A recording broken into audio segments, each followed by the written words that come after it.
débrief transatlantique. Jérôme Colombin, bonjour. Ah, bonjour, Bruno Guglielminetti, c'est vous? Oui, c'est moi. Et vous, c'est vous? Ouais, salut. Bon, heureux de te retrouver dans ton podcast. Bah écoute, pareillement, et ravi que tu m'accueilles dans le tien, comme chaque semaine. C'est devenu, c'est plus une habitude, c'est une obligation. C'est un rituel, cher ami. Ah ouais, c'est le plus beau, un rituel. C'est joli, ouais. Hein. Alors Bruno, tu m'as dit, cette semaine, il faut absolument qu'on parle de ICQ. Pourquoi ICQ? Ben, parce que ICQ, cette semaine, a fermé ses portes après presque 28 ans de bon service. Ouais. Ça a fermé. Ben, ICQ, c'était une initiative. C'est un peu comme l'ancêtre de Messenger. Ouais, c'est un truc de vieux, il faut expliquer, parce que tout le monde ne connaît pas ICQ, hein. Ah non, mais quand même, il y avait encore quelques millions d'utilisateurs aujourd'hui. Mais donc, l'ancêtre de Messenger, de WhatsApp, ouais. Bon. Messagerie instantanée, en fait. C'était la première messagerie instantanée, c'est ça? La première, je pourrais pas te le garantir, mais celle qui a été la plus populaire en 96. Et donc, 96, on est au balbutiement du début de l'Internet commercial, là. C'est Mirabilis, qui était une entreprise israélienne qui avait mis ça en ligne. D'accord. Et puis, voyant l'intérêt, American Online, AOL, a acheté cette entreprise-là pour des centaines de millions et en a fait sienne. Et donc, c'est devenu, ICQ, c'est devenu comme le navire amiral des communications à cette époque-là, en tout cas de ce côté-ci, en Amérique. D'accord. Et puis, mais je me souviens, moi, de conversations que j'avais eues avec des gens en Europe avec ça.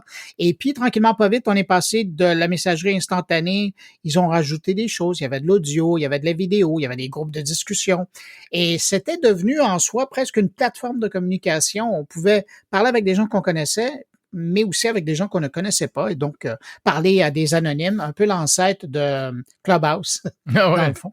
Et puis, et là, c'est ça. Et puis, AOL, évidemment, bon, on l'a vendu à quelqu'un d'autre. Et puis, dans les dernières années de sa belle vie, c'est Vika, la boîte russe, qui avait acheté le ICQ, la plateforme. Mais là, voyant que ça devenait de moins en moins populaire, ben, ils ont tout simplement décidé de tirer les ressources. Alors, cette semaine, c'était la fin d'une page importante de la messagerie instantanée. Ça a quand même duré longtemps, là, presque 30 ans de service, de loyaux services de cette plateforme de communication. Alors, ça valait la peine au moins de faire un clin d'œil. Bien sûr. Non, mais c'est intéressant. Mais c'est vrai que moi, j'ai pas beaucoup de souvenirs d'utilisation d'ICQ et je pense que c'est parce toi, que... tu travaillais toujours.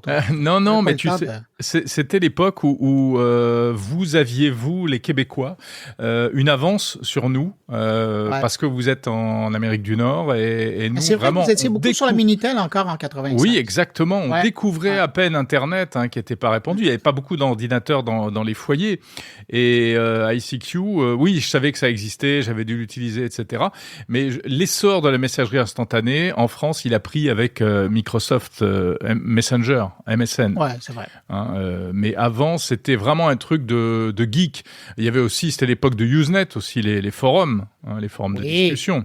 Donc c'était vraiment bien avant, c'est ça, qui était là depuis un moment là. Mais c'était encore un peu une niche, je crois. Mais t'as raison, c'est intéressant de comme ça de s'intéresser aux icônes. C'est marrant comme des énormes marques et des outils qui avaient une influence mondiale peuvent finalement disparaître. Rien n'est éternel. Rien n'est éternel sur ce réseau.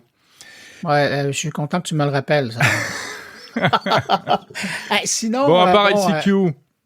À part ICQ, l'autre sujet dont je voulais te parler, je sais qu'il y a tes auditeurs qui apprécieront pas, mais on va parler d'intelligence artificielle. Parce que les auditeurs adorent l'intelligence artificielle. Ouais, mais il y en a, je sais, qui râlent, je le sais. Un petit peu. Je vois passer des mots de temps en temps en te suivant sur les réseaux sociaux. Oui, bien sûr. Alors à ceux-là, je vous dis, prenez votre mal en patience, ça ne durera pas longtemps, puis vous allez trouver ça intéressant.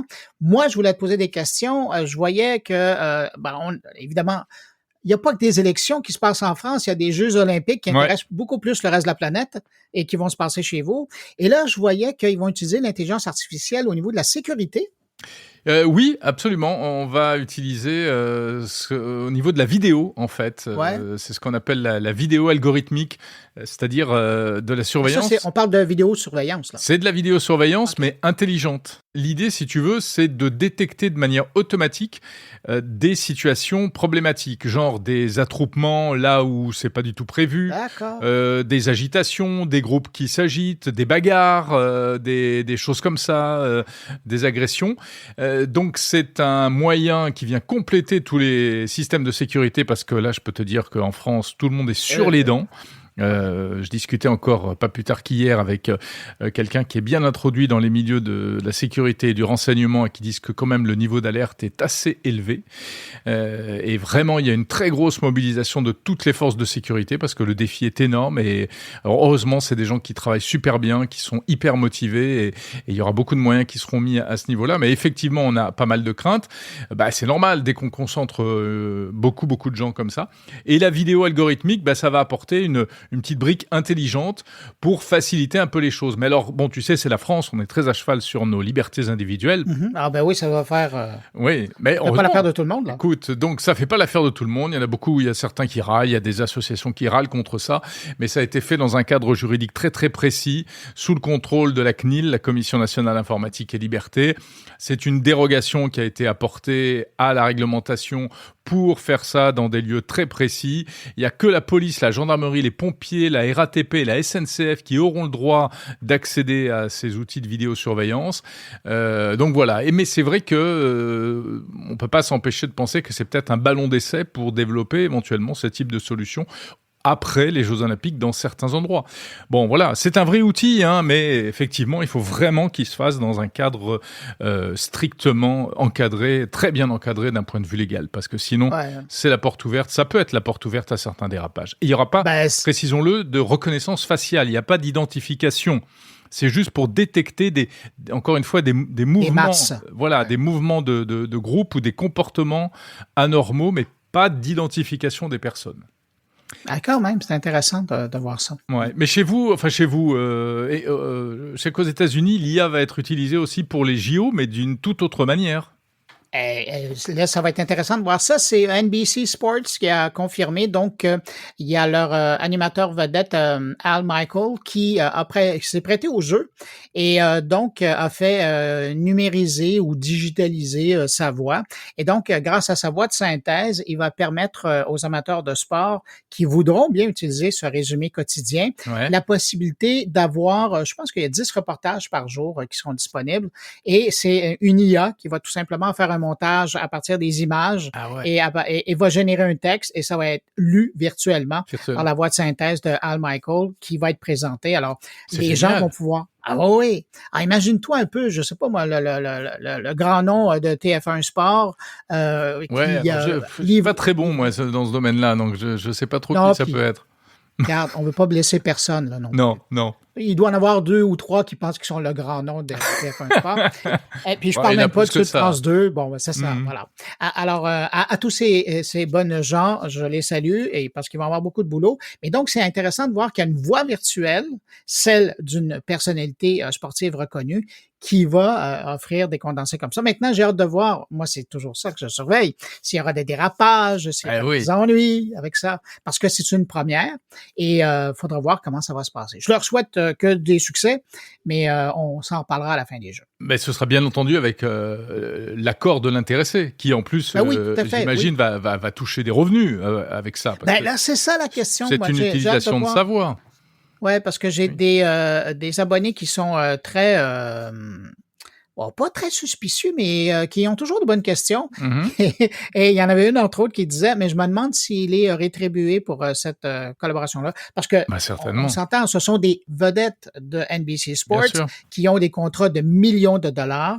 Alors, est-ce qu'on vient en rajouter un peu plus sur cette enceinte-là, ou est-ce que c'est déjà compris à l'intérieur d'un contrat qui fait et toute utilisation connexe, là, genre? Après, comme tu le dis, c'est des vedettes, et les vedettes comme ça, elles sont pas tout seules. Il y a des équipes derrière, donc des gens à payer, etc. Donc c'est un peu normal aussi que ça génère des revenus. Ce serait pas choquant.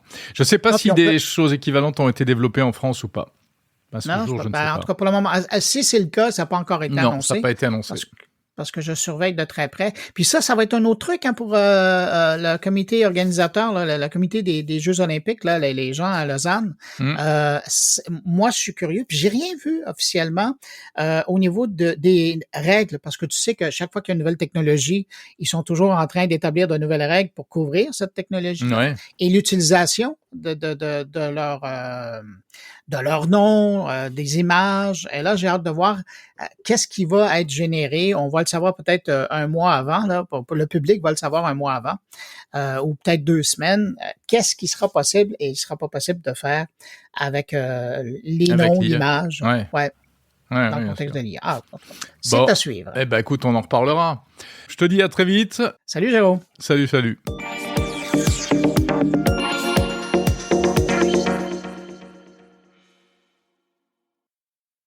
Si, comme plusieurs milliers d'auditeurs, vous avez apprécié cet épisode et que vous souhaitez associer l'image de votre entreprise à ce podcast, alors n'hésitez pas à nous contacter. Le podcast est le média idéal pour connecter notre audience à la vôtre. Spot, Ostreed, contenu sponsorisé, il y a forcément un format adapté à vos besoins. Pour en parler, contactez-nous dès à présent à l'adresse mondenumérique.info/contact.